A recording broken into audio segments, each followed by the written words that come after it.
hearing a lot of people talk about fractional work, fractional CEO work, fractional COO work, just fractional work, which is basically temporary, okay, part-time. You brought in to do something, make things happen in an organization, and you leave, okay?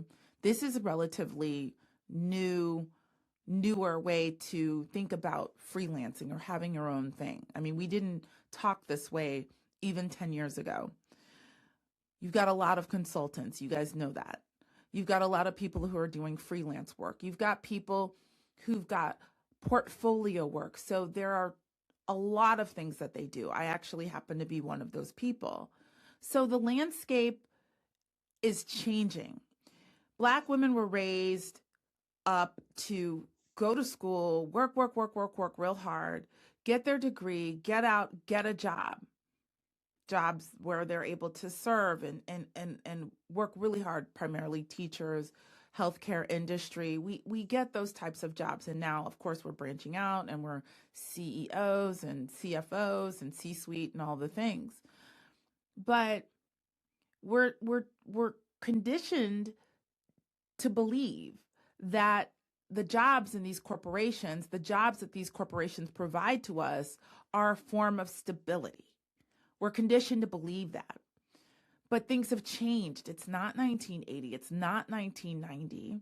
And that false sense of stability is not what we thought it was. All right? Because even though companies, organizations had license to fire you, get rid of you back in the day, they're taking that license and exercising it now more and more and more. Okay? So there's not necessarily stability in working for an organization versus working for yourself. I want to say that. The landscape is changing. We're looking at more people who are finding the value in what they can provide. I talked about that 2 episodes ago. I'll put the link up here.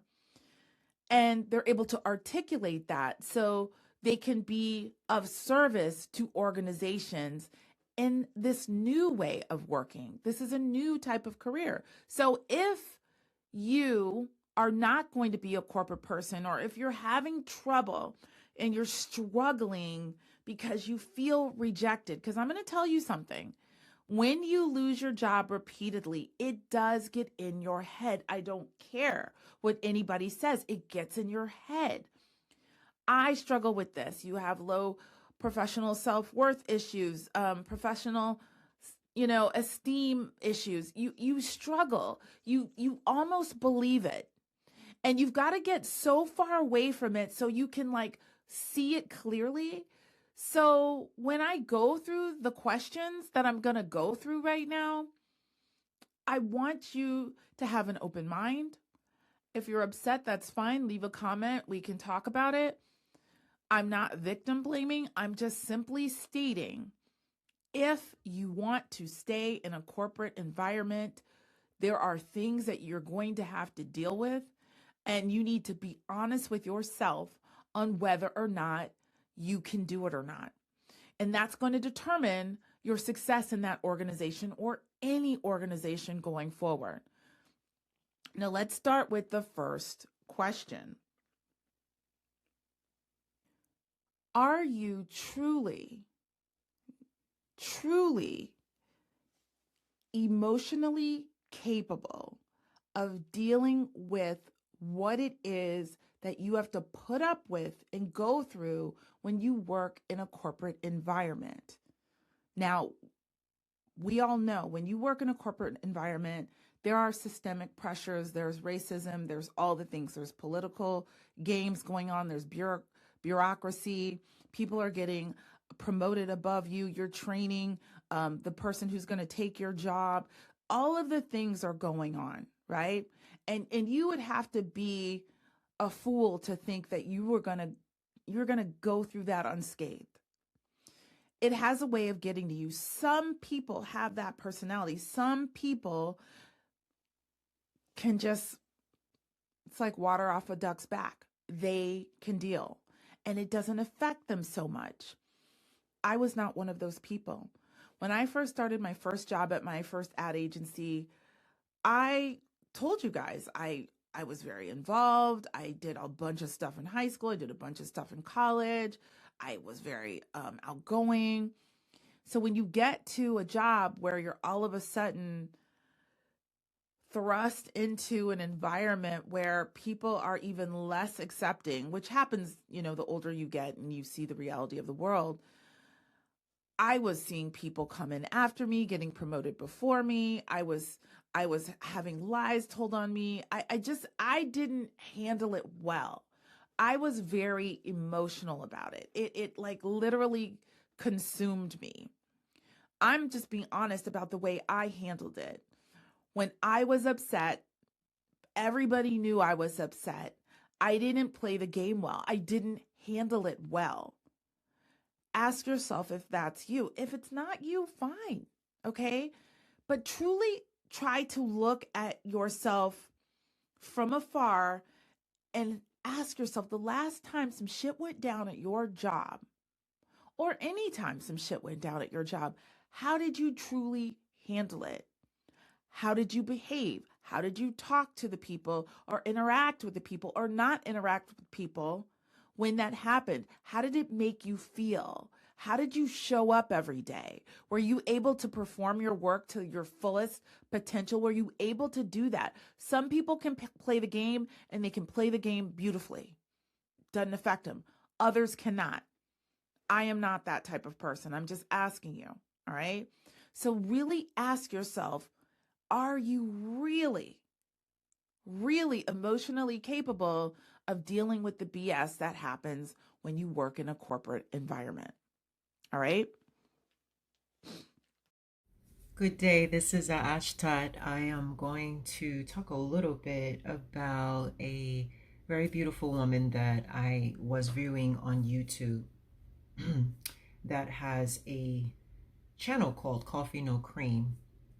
I don't know the lady's name at this time, but nonetheless, I just encourage you guys to go to her YouTube channel, and it's called Coffee No Cream.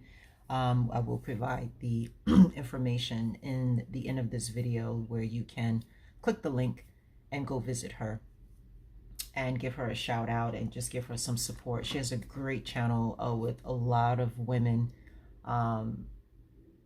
just talking about business, talking about the different nuances and issues and troubles that we deal with in the workplace, in business. And I just love how she puts a lot of together her collaborations and so forth and so on. So please go take a look at Coffee No Cream. That is on the YouTube channel there.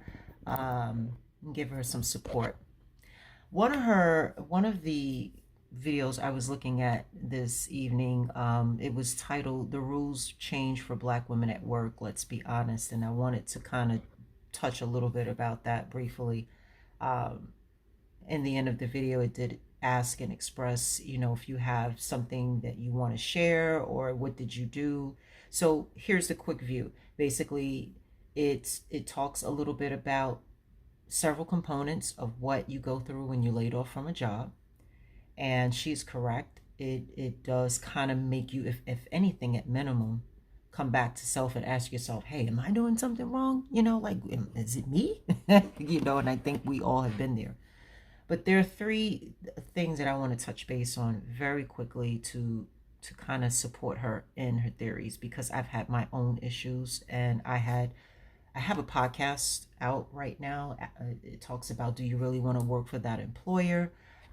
It's also a video that's out on my YouTube channel, Matriarch Endeavors LLC, that kind of dives a little bit into some of the visionary stuff that I saw, like back in 2024, 2025.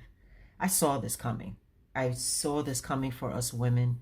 And why is this happening? So let's get into it, guys. So one of the talking points was about fractional work, like you're hired to work and then leave. Now, here's the truth. If you are a woman that has, let's say, your employment visionary track all figured out, analyze, okay, I'm going to do this in year 1, and then I'm going to be at this place and do, or at this level in year 5. Hey, more power to you. I love it.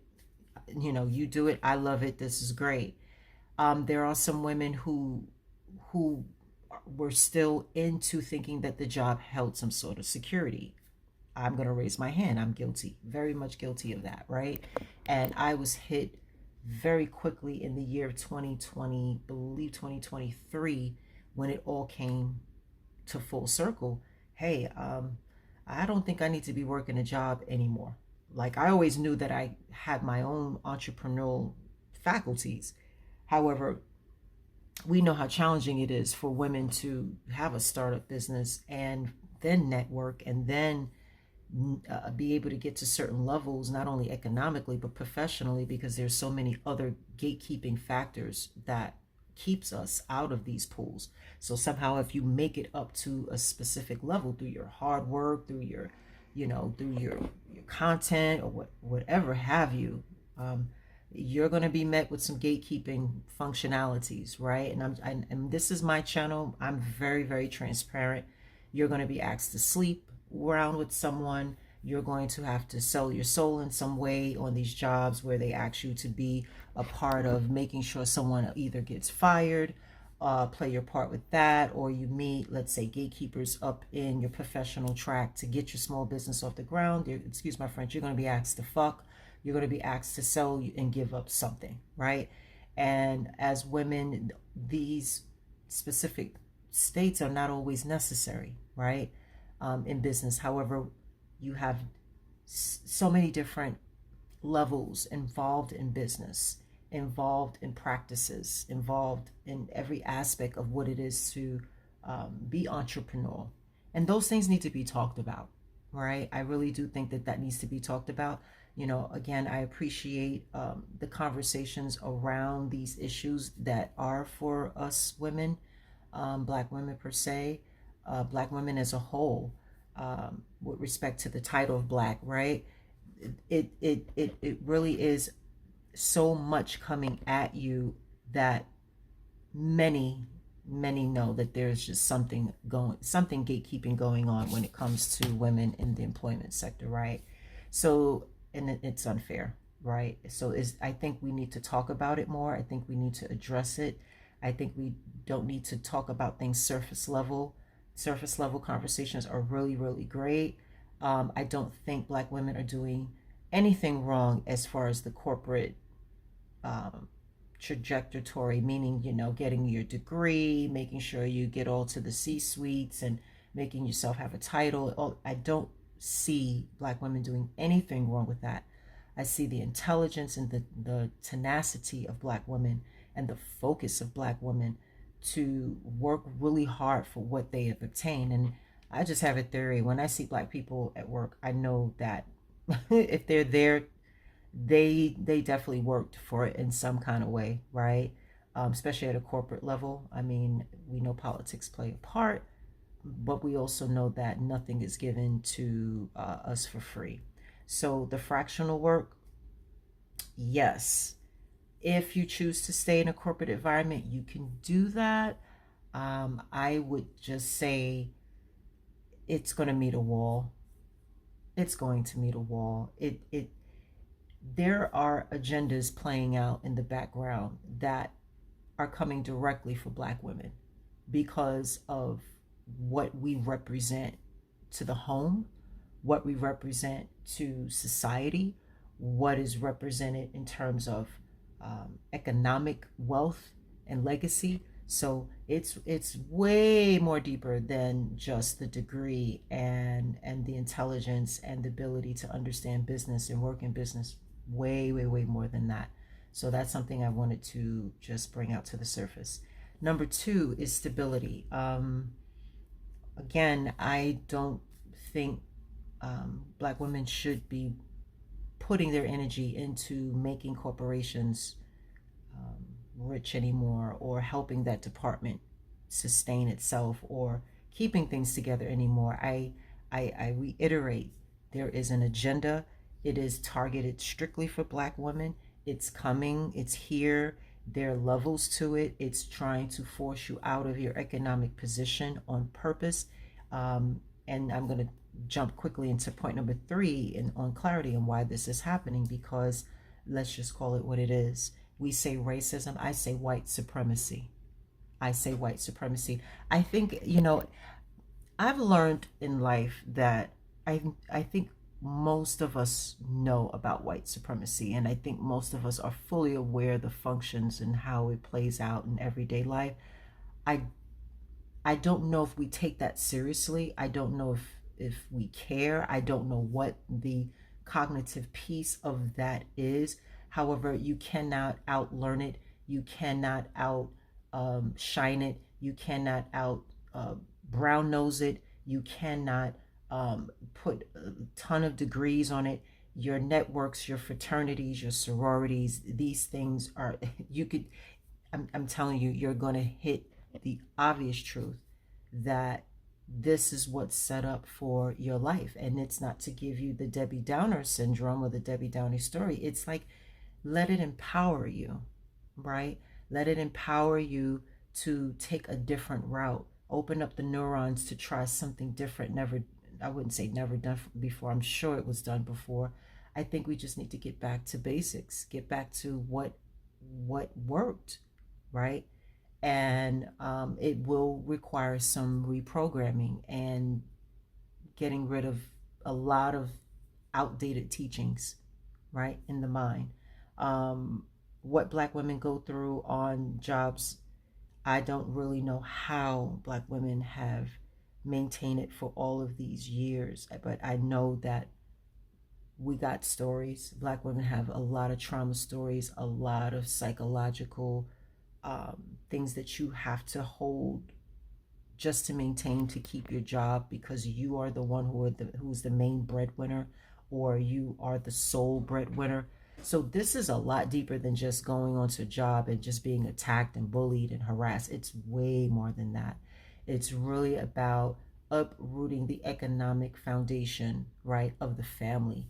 And Black women are in the front line, right? Black women have been in the front line really since the starting, anyway, since the 70s, you know, getting educated, buying homes, having businesses and things of that nature.